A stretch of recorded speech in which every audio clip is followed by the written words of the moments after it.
What's up, sons? It's Blind Red with Son of a Tech once again, and joining me today is Shai Wyborski, and he's going to be discussing with us Caspa. And if you haven't heard of Caspa yet, Caspa is a new layer 1 blockchain that has essentially one of, if not the fastest transactions per second currently available, and a lot of that is due to the research and work that Shai here has done on something called GhostDag. So we're going to be just kind of picking his brain and hopefully learning a little bit today about not only Caspa, but GhostDag and hopefully a little bit of cryptocurrency as a whole. So welcome to the show, Shai, and thanks for stopping in today. Sure, thanks for having me. So give me a little bit of background. What other projects have you worked on in the past, if any? And then what got you interested into cryptocurrency? Actually, this is my first project in the cryptocurrency space. I have other cryptography projects which are part of my PhD, which I'm hoping to complete this year in quantum cryptography. Some of it is somehow related to blockchain, but I haven't been a part of any other project as in like a coin or tech. Okay, so how did you end up finding Caspa then? Well, in my second year of my PhD, I was assigned to be a TA for a class in Introduction to Algorithms, and the other TA was Yoni. Okay. And that's how things started rolling. That's how I knew the guy. I didn't know him before, and we got to talk a lot, and he got me really excited. I was at the point where I could say I lost hope a bit on the crypto. I've been following Bitcoin and Ethereum and all the things that existed in 2013, 2014, and it seems like there are a lot of problems and not many or any solutions in the horizon. So when Jonathan told me he's going to start a new project, I was like, okay, good luck with that. I didn't have much faith in this either. And then we talked about it a lot, and he convinced me to educate myself, to read a lot about. I remember I had this moment of clarity when I read about this protocol, and I told to myself, hey, this works. This could actually solve all the scaling issues. And that's what convinced me to come aboard. Okay. You dropped out a little bit, I think, there right before that, I believe, before the portion about reading about the new protocol. I assume the new protocol you're referring to is GhostDag. Is that correct? Yes. Okay. Gotcha. So what were some of the biggest, like, I guess you talked about losing a little bit of hope and faith in cryptocurrency. What was the biggest glaring issue to you as far as, like, let's say, from the perspective of Bitcoin? What was it that turned you off about that, or what made you lose hope in it? Well, it doesn't scale. I don't want to trash Bitcoin. Bitcoin is an amazing project and an amazing discovery. But it seems that the narrative that excited me about Bitcoin when it just started was this entire idea of this completely self-sufficient and self-contained payment system which doesn't rely on anything external. And I was very excited. I remember specifically what really disappointed me was this when Steam started to accept Bitcoin as a payment method, and the network just couldn't handle the loads. And it seems like this vision, this original Satoshi vision of global payment system, which is completely decentralized, doesn't come to fruition.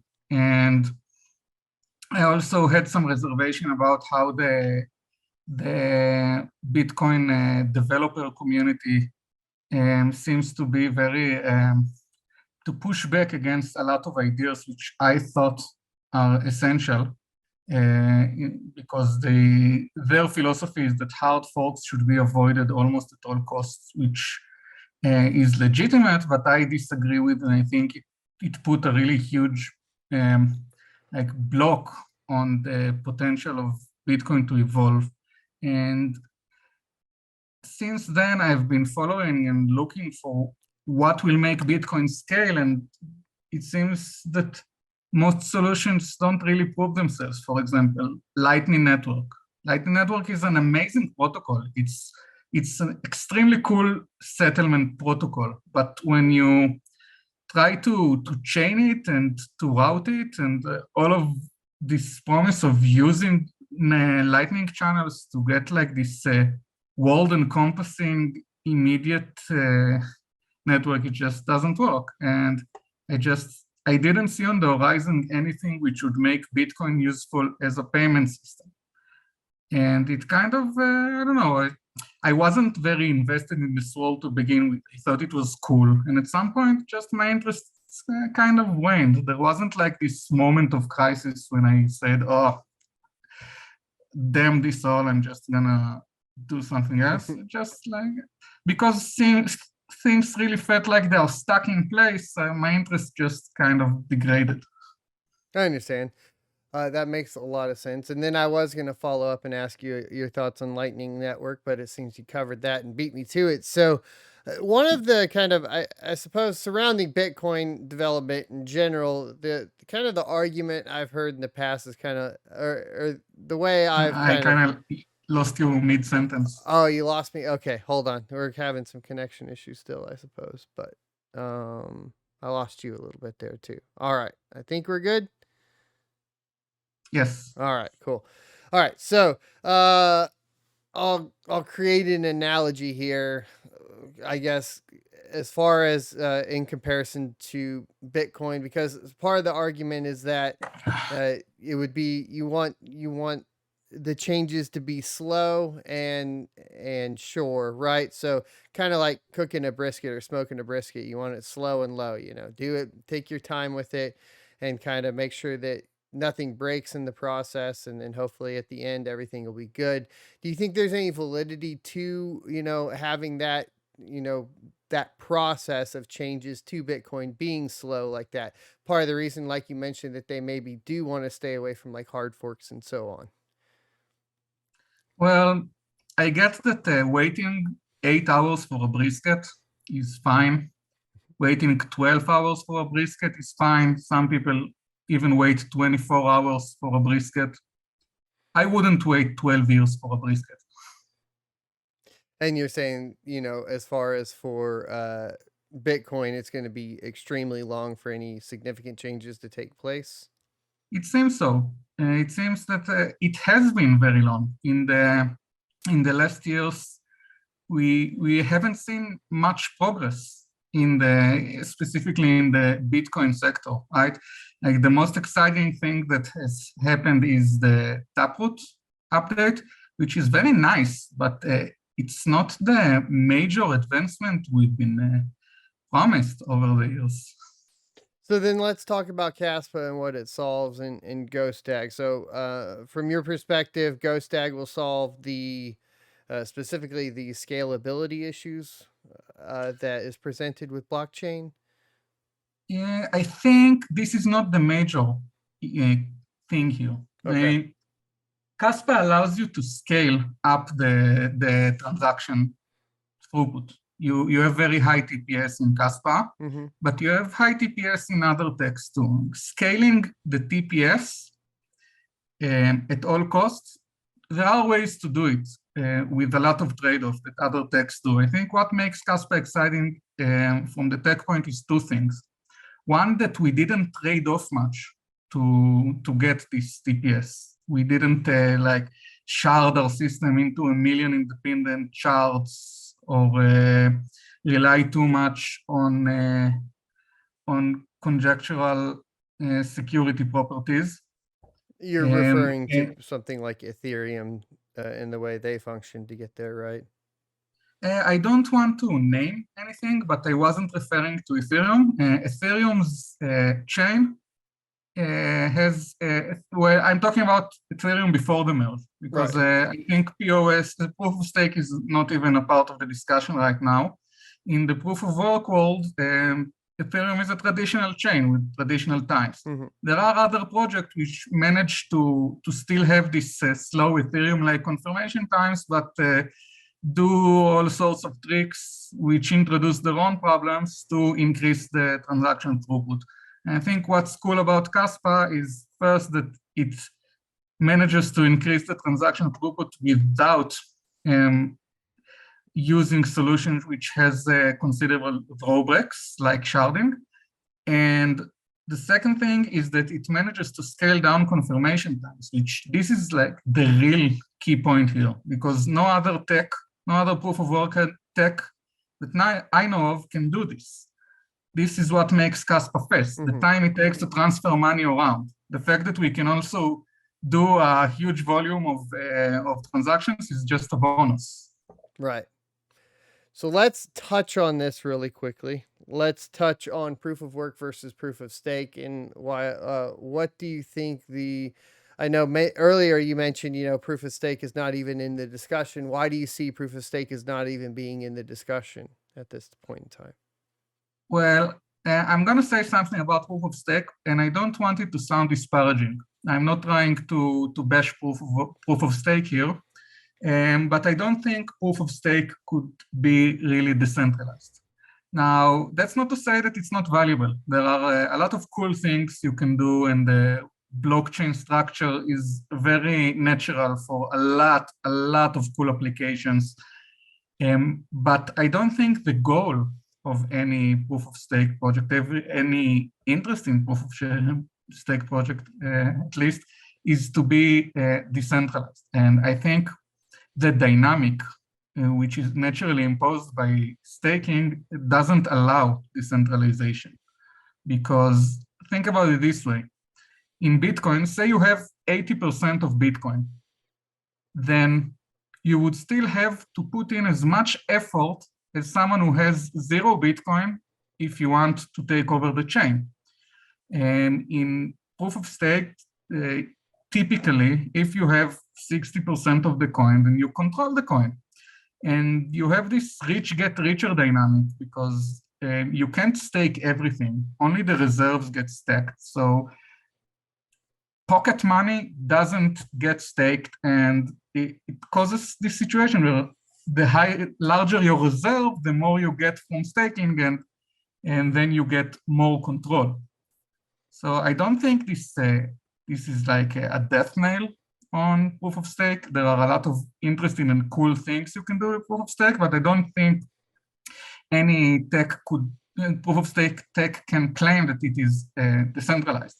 I was hoping that maybe Ethereum found a way. I thought that being a proof of work for like a decade so that you could spread your coin around and then transforming into proof of work could maybe prove itself as something which is both proof of stake and decentralized, but also there we see a lot of problems, like we see MEV attacks, we see collusions against American sanctioned wallets, and this kind of stuff is really a huge problem for decentralization, and I think at this point only proof of work can really provide decentralization. So that's why I'm putting proof of stake outside, not because I think it's inferior, but just because I think it's a completely different niche with a completely different set of problems it solves. Do you not think that to a certain extent, especially once you get moving into ASICs, et cetera, that you end up with centralization of hash power problems? Kind of like we've seen with Bitcoin between China and I'm sorry, you got cut off again, but I think I can complete. Can you hear me? I can hear you. So yeah, I was just asking, like, do you not see that as being a potential issue with ASICs and the centralization of hash power as well? Yeah, I think it is an issue. You can't ignore this issue. But mining tends to get centralized, and once mining is centralized, then you have problems of this kind, even in proof of work. And this is why I think high block rates are very, very important, and to some extent also high transaction rates, because essentially what you want to do is to decrease the hardware entry barrier for it to for it to be like profitable for you to even mine. Like even if you have access to one Bitcoin ASIC, you wouldn't get anything from it, right? And why wouldn't you? Because if your fraction is, I don't know, like a millionth of the network, then the time you would wait for a block on average for some return on investment would be the block delay time a million. So it's like 10 million minutes in Bitcoin. If you have high block rates and you're the same fraction of the network, you don't have to be larger. Just because there are higher block rates, you would still gain the same fraction, but the time you would have to wait before you actually see money is very, very shorter. Mm-hmm. And if you think about it in terms of transaction throughput, one of the problems for entry barrier is not just how long you wait for a block, because there are pools for that. But another problem is how much coin you need to gain to accumulate. Even if you are in pools and you're getting shares, how much do you need to accumulate before it becomes something that you can actually spend? You go above the dust threshold. And if you have more transaction, then the fee per transaction is smaller. And then again, you would have to wait a lot less time. So this high BPS and high ITPS combined make it that you need a lot less hardware, even if you're talking about ASICs, to be able to mine and expect to see some money within your lifetime, not to mention within a month.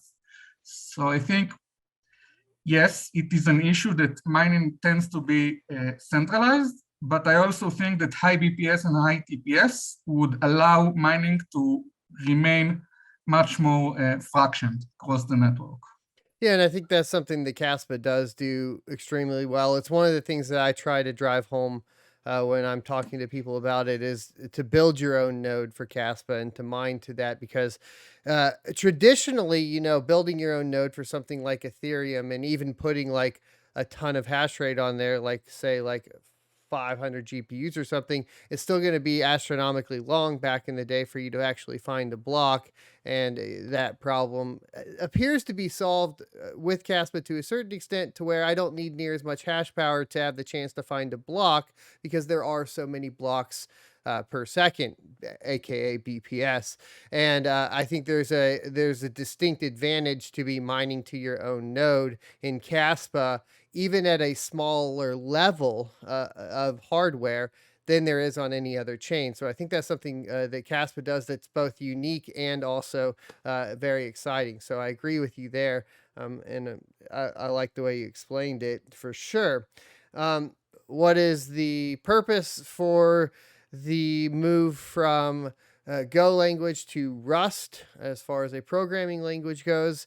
And what will be, of course, the benefits, etc., and what is the timeline for that, right? Yeah, okay. So maybe about concrete timelines, I'm not exactly the person to ask. I'm going to give like a broad overview.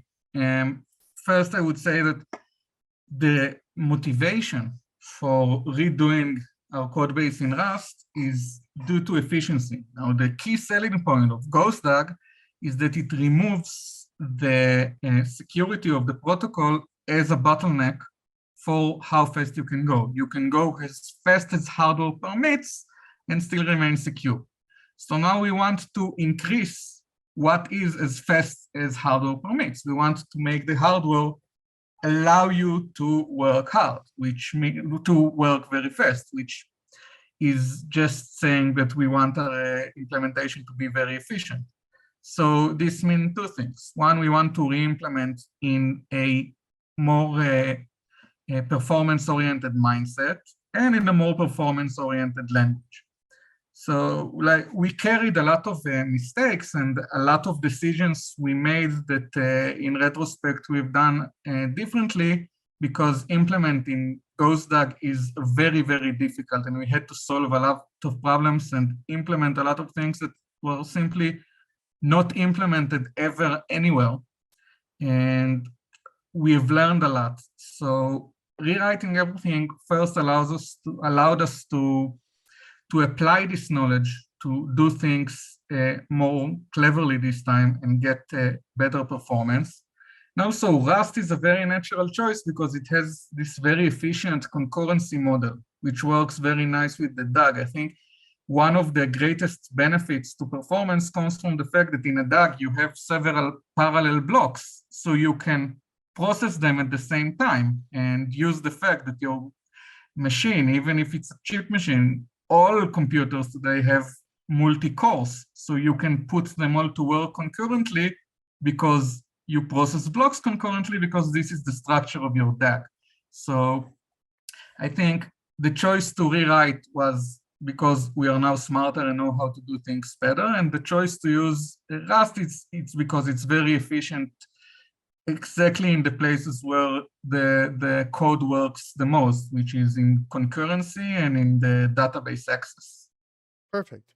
And then, of course, along with that, there is this proposal for a consensus protocol change called DAGNITE. And I know this is an improvement proposal. It's not necessarily anything that would be implemented for sure.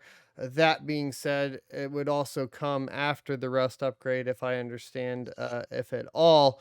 Could you give us a kind of an idea of what your understanding of DAGNITE is, and do you think this has a good chance of passing?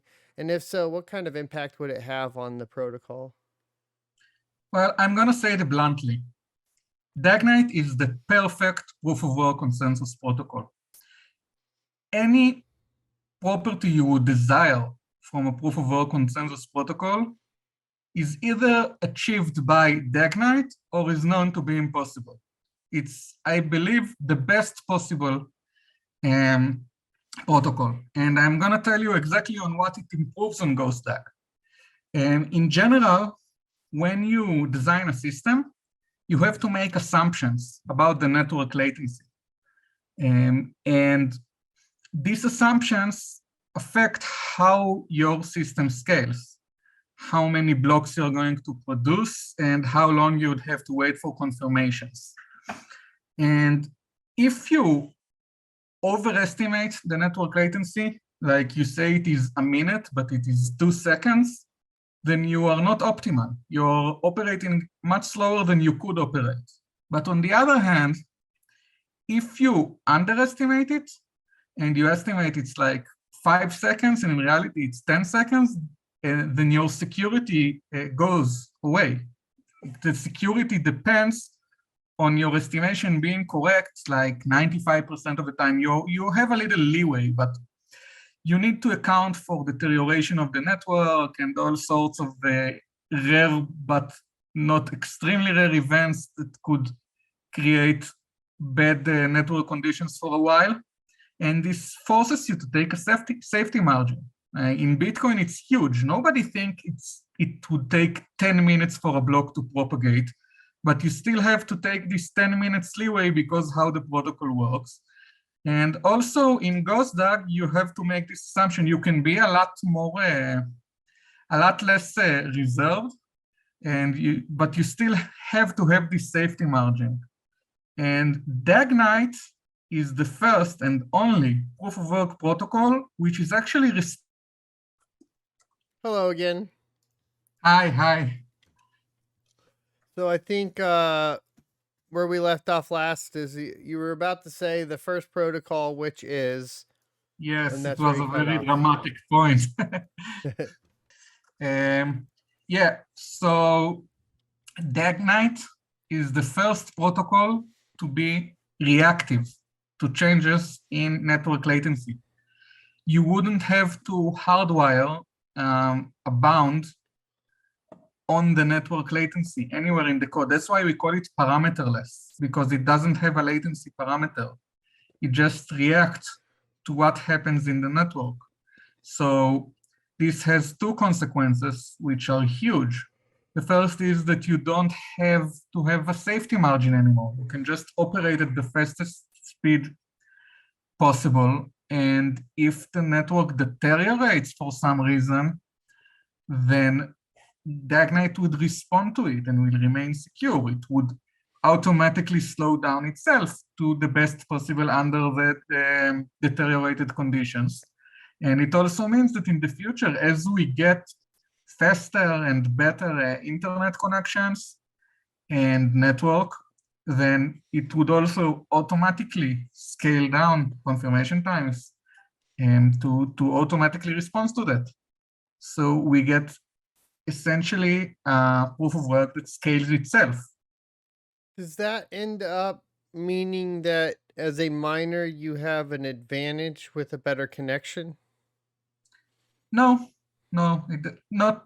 I mean, in all techs, if you have a very poor connection, then you're in a disadvantage, right? You can't remove that element.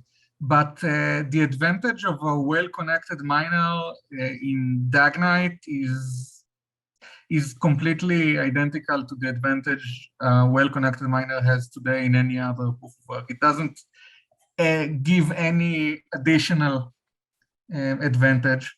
And I would even say that the inclusiveness of the protocol, the fact that you don't throw away orphan blocks, gives some advantage to slightly less connected miners. Like in Bitcoin or in Ethereum, if you're slightly less connected and your block got orphaned, it's a done deal, it's out.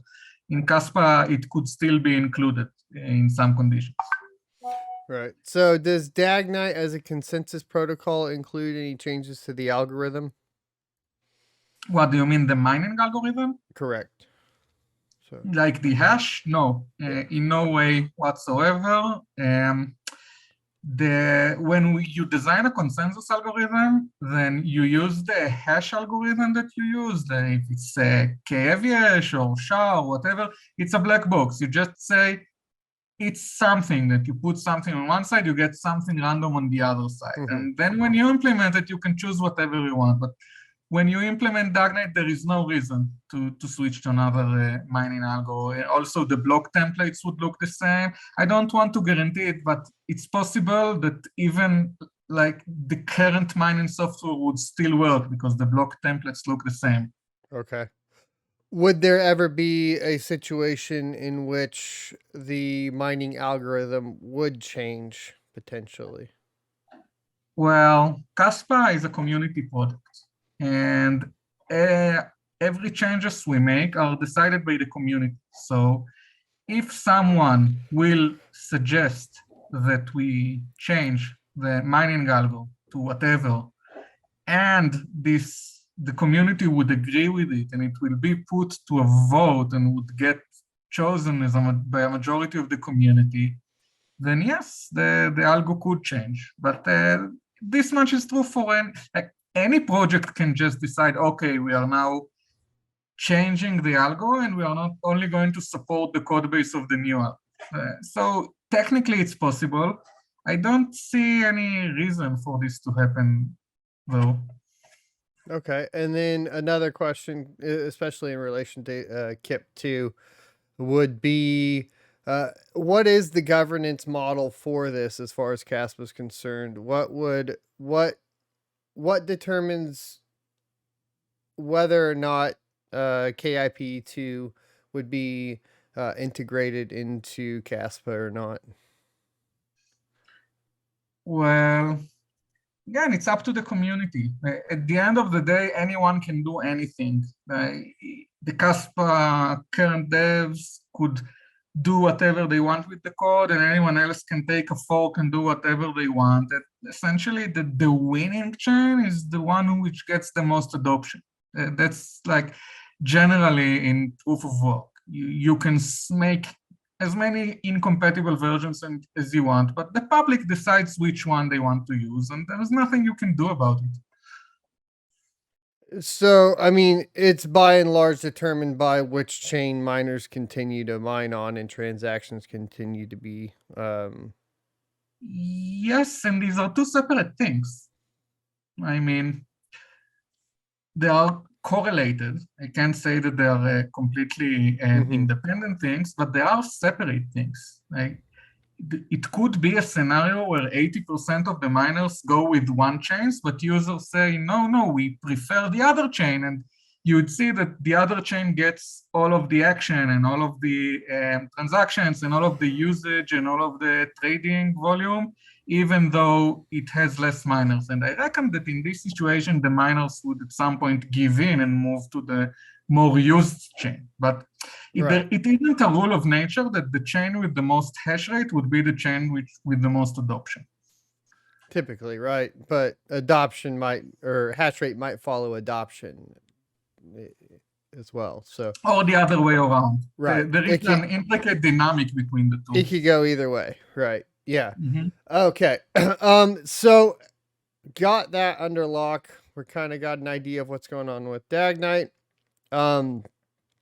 There are some questions from the community, and these are some questions that I've had. If you don't have the knowledge and you want me to wait to ask some other people, that's fine. But there are clarifications for DAG Labs and kind of the inception of the, as I understand it, the formation of DAG Labs and the funding that was put into that for specifically the research surrounding some of the protocol, right, that ended up being utilized in Caspa, but obviously Caspa still being a fair launch coin. So do you have any knowledge surrounding DAG Labs? Were you a part of that at all? Yes, I'm a former DAG Labs employee. Okay. And Perfect. I think all people which are, we don't like the term core devs because we really believe that this is a community project and there isn't a core. I like to call us like the original contributors. But I think all people which are perceived as original contributors, and it includes Jonathan and Michael and Ori and Elichai and Eyal and me, we are all former DAG Labs employees. Okay. And I was never a part of management, so I wasn't part of the money talks, but I do know what happened, and it's not that much of a story. Essentially,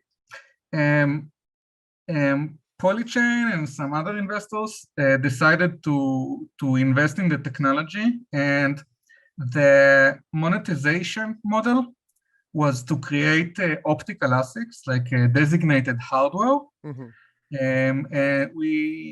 I don't think we plan to do it in-house, but to collaborate with the other teams which worked on this kind of hardware.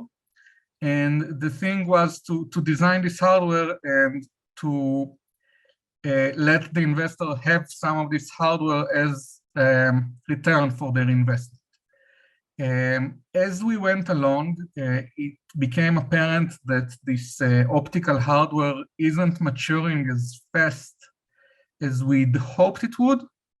And at some point, we ran out of our budget, and we decided that we don't want to pursue this path anymore. We don't want to raise any more funds, but we want to pivot to a community project.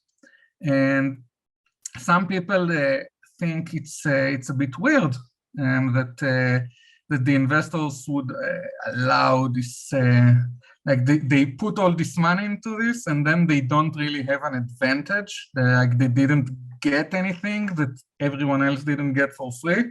But I don't think that's true. I think for one, the money was already put in, so there is no reason to prefer no lunch over a fair lunch. And they did have precedence. Like they were one of the first ones to know that this project is going to launch and to mine it.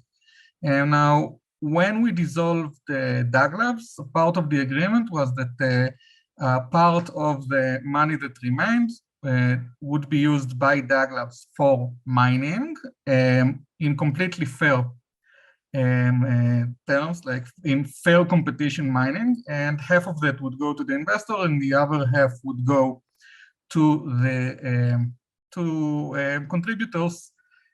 And that's what happened. I can tell you that I personally was the one that ran this operation. Like all the mining done by DAG Labs, it was essentially done by me. I hired all the servers and maintained them. And I can tell you that we managed eventually to mine about 800 million Caspa, a little less than 800 million Caspa, which is about 3% of the entire circulation. We actually thought we'd manage to mine a little more, but we were completely overwhelmed by how fast this coin took off. And that's about it. And the investors got their share, and that's just what happened. This is how we combined the fair lunch with getting some seed investments to kick us off. And the investor is Polychain, right? That's pretty much the only investor, and that investor was investing into DAG Labs specifically, correct?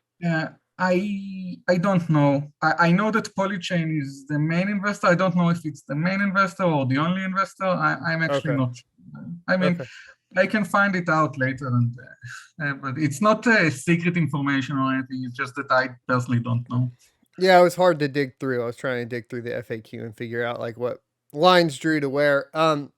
But just to clarify, as far as what was done, there was investment money that was taken into DAG Labs that was utilized to mine Caspa in the beginning, correct? Yes, And then, but I do want to stress that it wasn't a pre-mine. It was a competitive mine.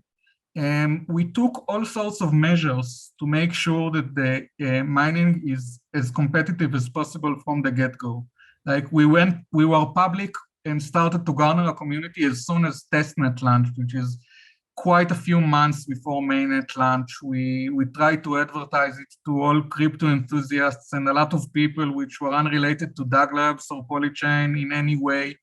It came and looked around, and a day before, we didn't decide on the mining algo until a day before the launch, where there was a community vote and the community decided to use K-heavy hash. We also introduced some modification to it. So people with the FPGAs for like currently for variants which were at the time wouldn't have an unfair advantage from the start. And we made mining as competitive and as fair as possible. And under these conditions, the money was put into mining the Caspa, which went to DAG Labs and to its investors. right. And like, I'm not saying it's not a fair launch. I'm just clarifying so everybody understands. It's just very clear cut and dry. Some of that was utilized for mining Caspa in the beginning. And then that money or whatever, or that Caspa, not money, let me be very clear. That CAS, right, that was then distributed between the investors, such as Polychain, and then a portion of it was for the coders, devs, or contributors, i.e., you, Jonathan, and everybody else on the DAG Labs Yes, team. it was split in half. Half for the investors, half for the contributors. Okay. Yeah, the point I wanted to stress is that we are not just fair lunch on paper. We didn't do the bare minimum so we could call ourselves a fair lunch. We went through great lengths to be as fair as possible, well beyond what you would technically need to honestly call yourself a fair lunch. Yeah, nobody's attacking that. No, I'm not saying that you weren't. I don't. Yeah, I know you aren't. I'm just. I'm not saying like you're not a naysayer. I'm just saying I want people to know just that being fair was very important to us, and we did everything we could. Just not just what's enough. Okay. Yeah, we're on the same page. Cool. So I think that wraps up like as far as the tough questions go. I'm gonna look through here. I know I'm gonna refresh my page and see what other questions people had in relation to Caspa and make sure I'm not missing anything. And then Didn't you want to ask about the dev fee proposal that was dev fee? I think we have fully covered because dev fee originally was proposed as non-obligatory, and then as far as I understand it, that got redone into essentially being optional, a request for an optional that would be built into the miner, the pool, and stratums potentially, right? Yes. With a scalable, and I've already covered that on the channel, so I don't think that there's need to really discuss it unless there's something you wanted to add to it. No. That's it seems like you got it covered. Good. Everybody's just trolling, like when Moon. I think I think we'll be good as far as this is concerned. So, Shai, thanks for coming on and answering all the questions. Sure, it's been a pleasure. Do you want me maybe to say something about smart contracts? So, is that a thing? Is that are smart contracts coming to Caspa? Well, they will come eventually. I know some people are concerned that maybe smart contracts wouldn't work on Caspa. There are some theories going around that people making these audacious claims that the architecture doesn't support it, it's impossible. And I just want to assure people that having smart contracts on Caspa is something that we've thought about from day one. Since before the first line of code was written, since before the name Caspa were chosen, we've had research projects about it where we studied the problem. Actually, I wasn't a part of this particular effort, but I can tell about it. And like when you implement smart contracts, there are two paths you can go. You can also do them together. They don't contradict each other. And one is to go native and the other is to go off-chain. And we are considering both options at this point. And I just want to say that because Caspa has such fast confirmation times, we could and we consider doing the smart contracts off-chain and just use the main chain as a settlement layer. And since we have such low confirmation times, then it would still work faster than native smart contracts on other chains, which are very limited by the high confirmation times. So this is just something I want to put out there, that the fact that Caspa is very fast and non-sharded is not a disadvantage to smart contracts like some people are trying to portray it. And it actually makes solutions which are now considered too slow very, very fast. Okay. Interesting. Yeah, I hadn't even paid attention to any of the smart contract conversations surrounding Caspa. When I look at Caspa, I'm looking at it for its transactional capabilities, right? So I'm putting it on that kind of that side of the fence, not really on the smart contract, I guess, for lack of a better term, EVM side of the fence or whatever. Mm-hmm. But interesting that would be a possibility in the future for Caspa, and I'll definitely pay attention to that and make sure we cover it if it ever comes to fruition. But thanks for giving me an update on that for sure. Sure. So thanks. Where can people find you as far as like if they want to tweet at you, DM at you? Twitter is the best place. Okay. If you could tag me so people could find my profile, okay. I'd appreciate it. And I'm also pretty much active on the Telegram channel. I also try to maintain some presence on the Discord server, but I think Twitter, if anyone wants to reach me, Twitter is the sure bet. I try to respond to DMs. So if people want to reach out for me, I think that's the easiest way. Perfect. I'll link those down in the description below. And thank you very much for coming on and talking to the community about Caspa. Sure. Thanks for having me. It's been a pleasure.